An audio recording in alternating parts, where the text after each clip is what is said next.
Discover solutions to issues that affect your family and professional life with practical information to help you get past life's adversities. Take a proactive approach to power up your life with Rosalie's expert resources. During Disability Mentoring Months, the Archer Disability Foundation partnered up with VSA Arts of Tampa. VSA Arts offers students with disabilities a creative venue to develop their artistic skills. Creative ideas and problem solving in the arts encourages independence as a means of personal expression and promotes access and inclusion to people with disabilities within the Florida community.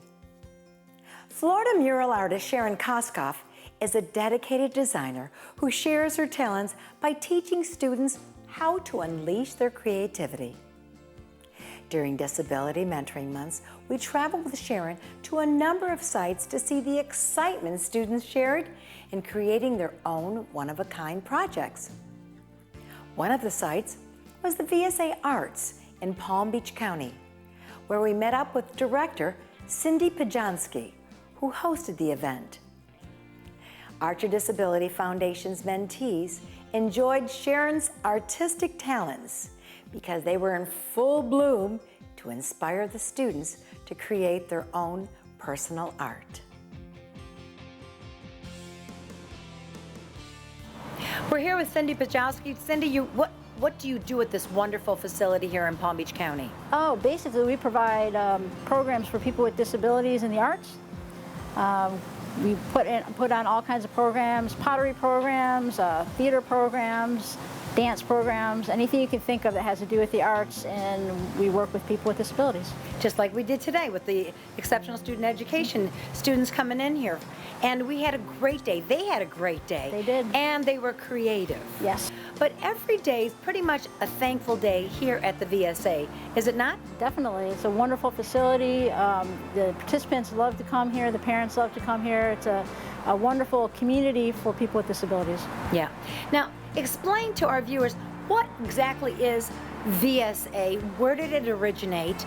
And where do we get the funding throughout the entire state of Florida? Because we're in 5 markets where this is going to air. So I'm sure there's people out there that may have a relative that has a disability, that may have a VSA-funded facility in their neck of the woods. VSA started in 1972 through the Kennedy Center. It was started by Jean Kennedy Smith, who was part of President Kennedy's family, and they started it because they had a member in their family with a disability. VSA has grown since then greatly. There are state chapters throughout the United States and local chapters in many counties and townships across the United States as well. Well, we're fortunate here that we have VSA Florida providing some funding so that we could have the Archer Foundation bring us a wonderful program today that included artist Sharon Koskoff, who's a professional local artist. She provided a wonderful program to local high school students to help teach them about arts and have them make a wonderful project that they can use to decorate their tables at home. And it was just a wonderful day.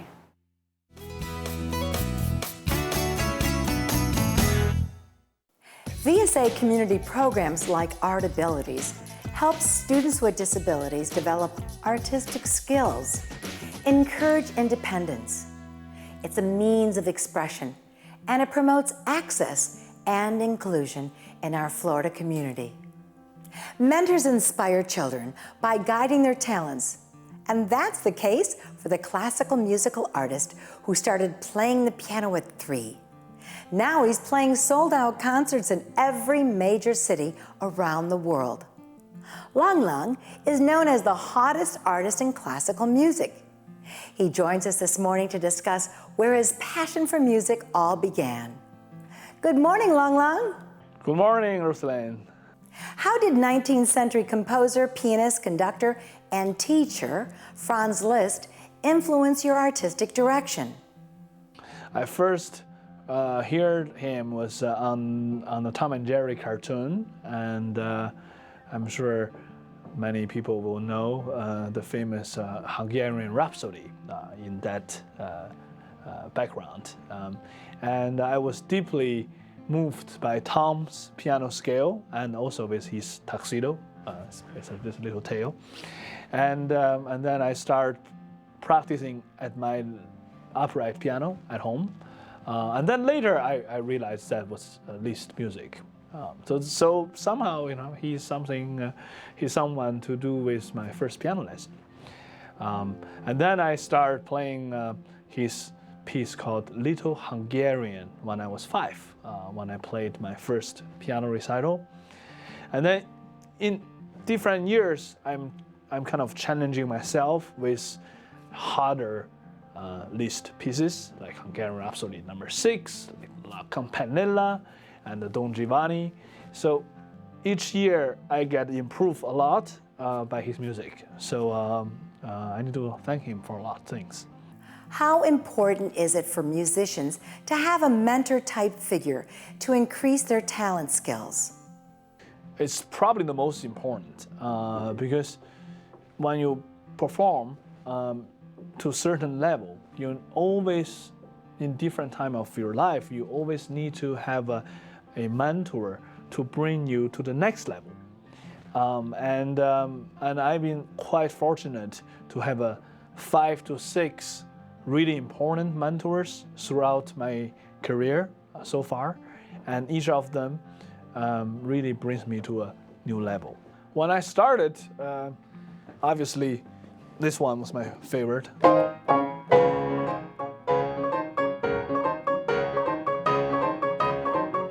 But obviously, I couldn't play it that time. But now, this year, my favorite tunes is a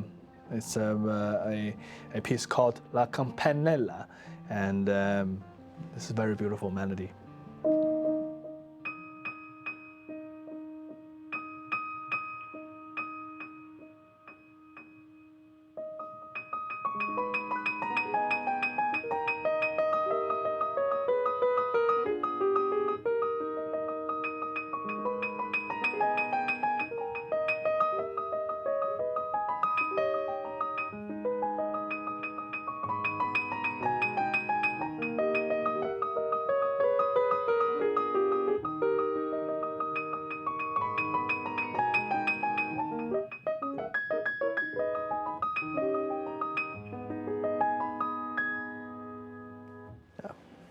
Lang Lang, thank you for joining us this morning and motivating our audience to start the new year off by being a mentor and helping a person achieve their ultimate potential. Yes, thank you.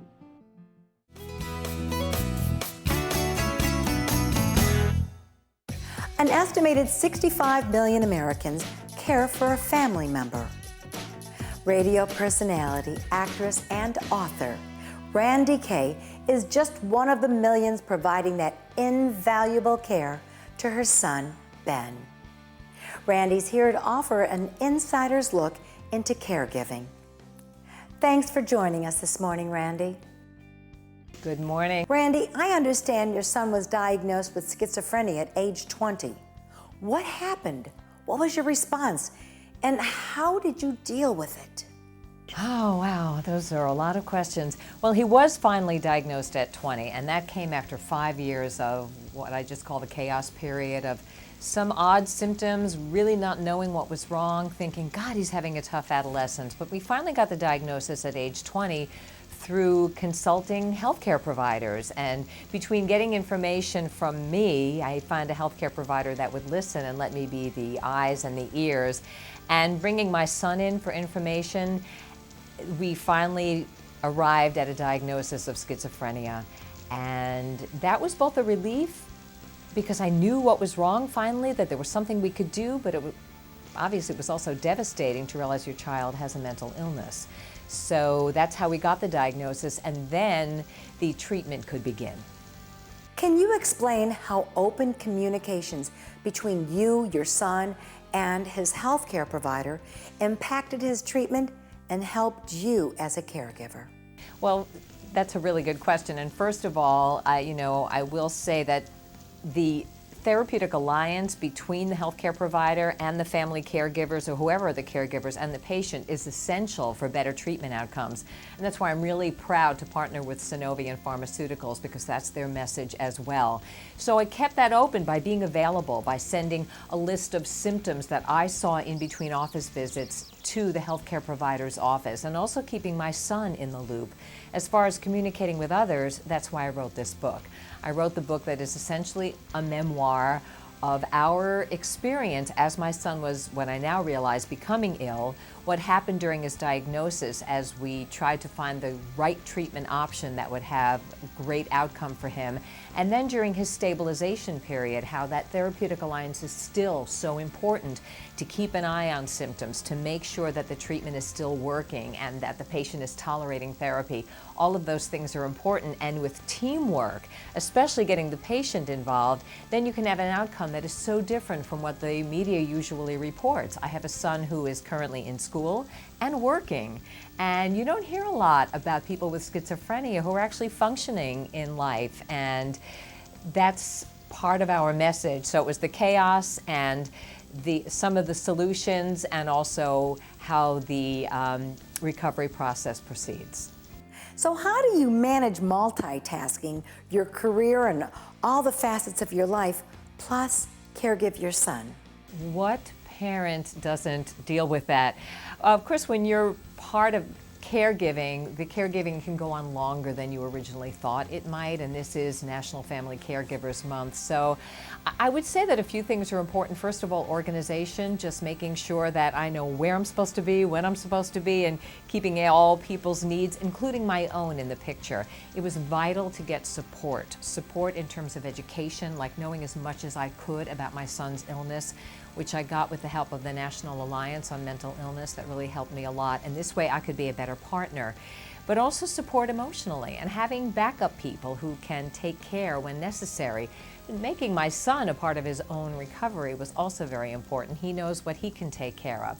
So, and it's important to take care of yourself. If you're a caregiver, one of that 65 million, it's important to spend some time with people you love, pursue your own interests, make sure you have backup for caregiving so that you can have time on your own to just kind of renew your energy, because it takes a lot of energy. What resources are out there to help support caregivers?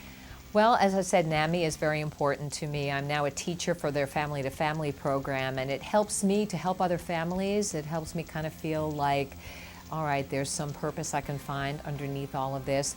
There are other great places to turn for resources and information, and of course that's one of the reasons I wrote my story, so that people could see they're not the only one going through this.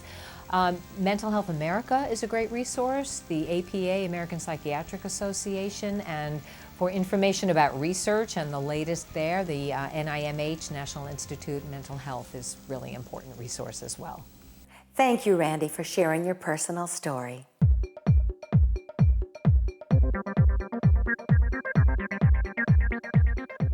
A new insurance study confirms the hidden cost of lighting up and the increasing cost of unhealthy eating habits that lead to obesity. Did you know smokers pay 14% more on health insurance premiums than non-smokers? And if you're overweight, you'll pay 22% more on your health insurance premiums. More on hidden health insurance costs when we return.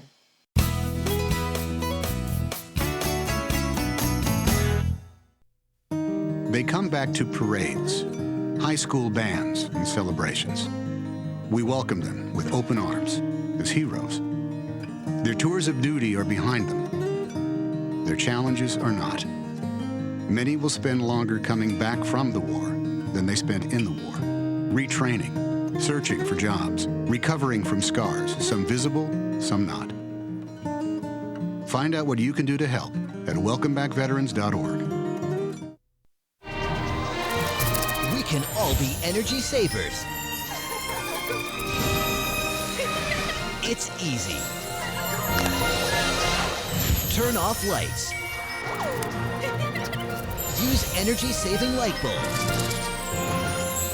And turn off electronics and appliances when not in use. Learn what you can do today at energy.gov/kids. Take my hand and start a brand new day. And together as one we'll start to see some change. Underneath everything we are, underneath everything we do, we are all people. Connected, interdependent, united. And when we reach out a hand to one, we can influence the condition of all. That's what it means to live united.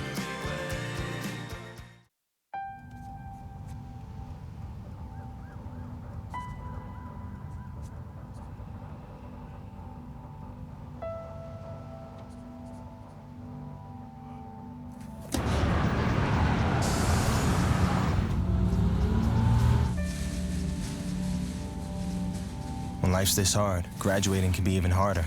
But you can help Ativa and the students in your community make it through by visiting boostup.org.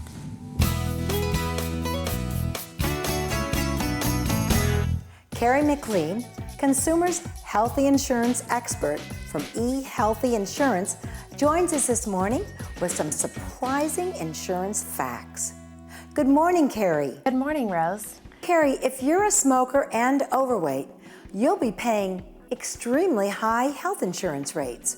Yeah, so eHealth Insurance found that if you're a smoker, as a woman, you're going to pay about 23% more in your monthly premiums, and a man is going to pay about 13% more if you're a smoker. That can add up a lot in your monthly premiums. How about these New Year's resolutions? This year, I'll quit smoking, or this year, I'm going to lose weight. What we found for if you're obese, we looked at the BMI and found that if you're a man, you're going to pay about 30% more in your monthly premiums, and women are going to pay about 23% more. So if you're a smoker and you're obese, or even if some of the things that come along with being obese, maybe you have high blood pressure or cholesterol, that can really add up, even maybe possibly get you declined in the individual health insurance market. So these are really important, I think, resolutions to stick with that can save you a lot of money. Is there any incentives for people to quit smoking from the insurance company? Absolutely. So I think that, besides the savings you're going to save when you're not buying the cigarettes, it is important to find out if your health insurance offers you incentives or programs to help you stop smoking, because it's a win-win. For the insurance company, it's going to cost them less if you're a non-smoker, and for you, for sure, it's going to cost you less if you're a non-smoker, as well as being obese. There's a lot of insurance companies, their websites will have healthy lifestyle living, different programs. You can join groups together to work on it together, and a lot of insurance companies have those. So you can find out more by going to ehealthinsurance.com. The other thing that's important is this time of year, people are shopping for new plans. Maybe their plan didn't work for them last year, or they're up for renewal, they're getting new rates. And so it's confusing. We have put together this Health Insurance for Dummies book. You can download that for free on our website. Thank you, Carrie, for joining us this morning with all your healthy insurance tips.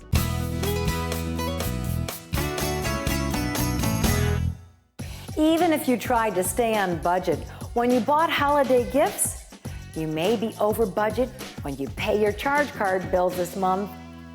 So how can we cut out the fat and become fashionably lean in our spending? Well, Miss Coupon Diva is here to share her money-saving mantra of never paying full price. Joy K. House saves close to 95% of the cost of a product every time she shops just by using coupons. Good morning, Joyce. Good morning, Rosie. How are you doing? So how do we work couponing into our busy schedule? I can tell you 3 simple steps. The first thing you do is you go to your cabinet and you write down absolutely everything that you have in your cabinet, because this is going to be your list forever. Then you're going to, I'm not sure, Rosalie, how you get your store ads, but you want to look at those. Before you ever go to the store, you want to sit down and look at the ads. Then you take what you find in the ads that is on sale and you couple that with your coupons. You're going to get maximum savings. And what I'm going to teach you to do is go to the grocery store and shop before you need the items. This way you get to determine how much you pay for them.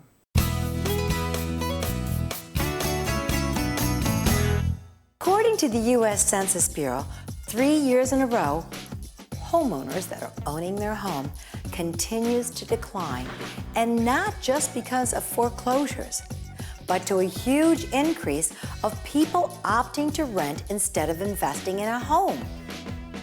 In Tampa, the median price for a one-bedroom apartment starts at about $615. In Miami to West Palm, the median price is $700.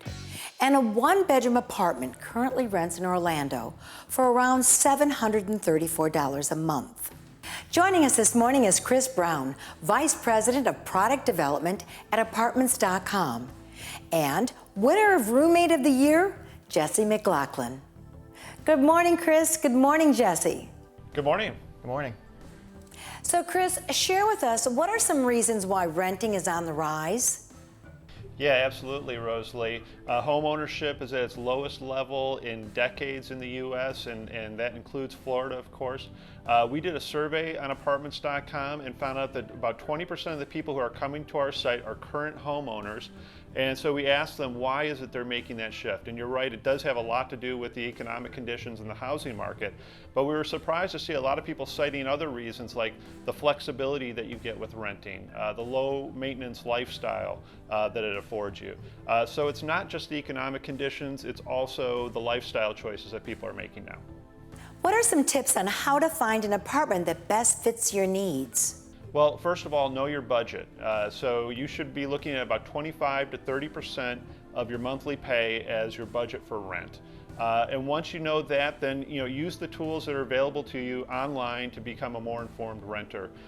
You can, through a mobile device or on your computer, you can look at photos, you can compare rents. You can take video walkthrough tours of a lot of these places now. It's about becoming a savvy renter, knowing as much as you can about the apartment before you go to visit it. So go look at a lot of apartments, right? Go look at a lot of apartments, but really do the research online first, because it's all there. The tools are there for you, and do the rent comparison. So make sure you have that rent range that you fall within, and then look for the places that fit within that range first and foremost, and then narrow it down from there before you go out and do your search and go look at it. What is the best way to minimize the bills while renting? Well, sure. I mean, the first thing you want to do is look at a longer term lease. I think a lot of people think a lease is a 12-month commitment, but a lot of places, if you do a 24-month or even 36 months, you can lock into a lower monthly rate. So if you feel like you're going to like the place and you're going to be there for a while, don't be afraid to lock into something longer. That can really take your monthly payments down significantly. Consider must-haves versus nice-to-have amenities. There may be things you absolutely need to have, like in Florida, you probably want a swimming pool, and you probably absolutely want to have air conditioning, obviously, but there may be other things that aren't quite as important, and those things will often go into your rent costs. So eliminate the things you don't absolutely have to have and stick with the things that you do need. But really the number one way of cutting your costs on a monthly basis and throughout the lease is by getting a roommate. The key to finding a compatible roommate is really, you want to find someone who isn't necessarily your buddy. That's not what makes a great roommate. It's maybe someone who fits on a different level. Maybe your work schedules mesh well, or maybe if you're an early riser, finding someone who stays up late isn't going to be the best person to room with.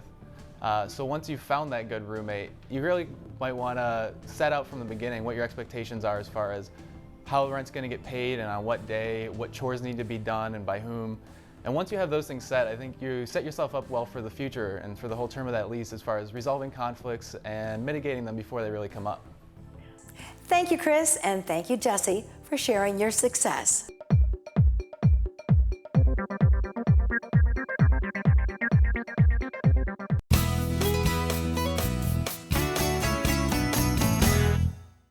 Today's technologies make our life easier. ATMs, self-checkout kiosks, computer tablets, cell phones. But all these items are where viruses, germs, and bacteria can live. Studies show mobile phones have 18 times the number of germs than toilet handles. And even worse, the flu virus can live up to 48 hours on hard surfaces. Here to help us make cold and flu season more manageable is pediatrician and mom, Dr. Jennifer Trachtenberg. So what are some of the new health technologies out there to limit passing colds and flu viruses in our home? In Florida, too, probably really important is this little gadget called a hygrometer. And what it does, it gives a digital readout of the humidity level. And we really want to try to keep the humidity level between 40 to 60%. That's that comfort zone where we feel comfortable. And also, studies have shown that at this level, the flu virus is less likely to live on surfaces and in the air in your home. So again, helping to decrease spreading of the flu and cold viruses. Where can we learn more, Dr. Jen? Please go onto facebook.com/Cold and Flu Central. Thank you for joining us this morning. Florida has many talented individuals who can share their time and talents to inspire a student or motivate a caregiver to enjoy their creative free time. Trimming the cost of our housing, food, and entertainment can be done with some of the tips from the experts we featured today. And keeping ourselves healthy during the flu season starts by knowing where we can combat germs in our everyday environment. We hope you enjoyed this mentoring and empowering episode to get you and your family on the path to a healthier and wealthier new year. We look forward to seeing you next week, same time, same stations. Will the solutions to this show's issues help you or a loved one? Find shows like this and others on our website at RosalieArcherShow.com.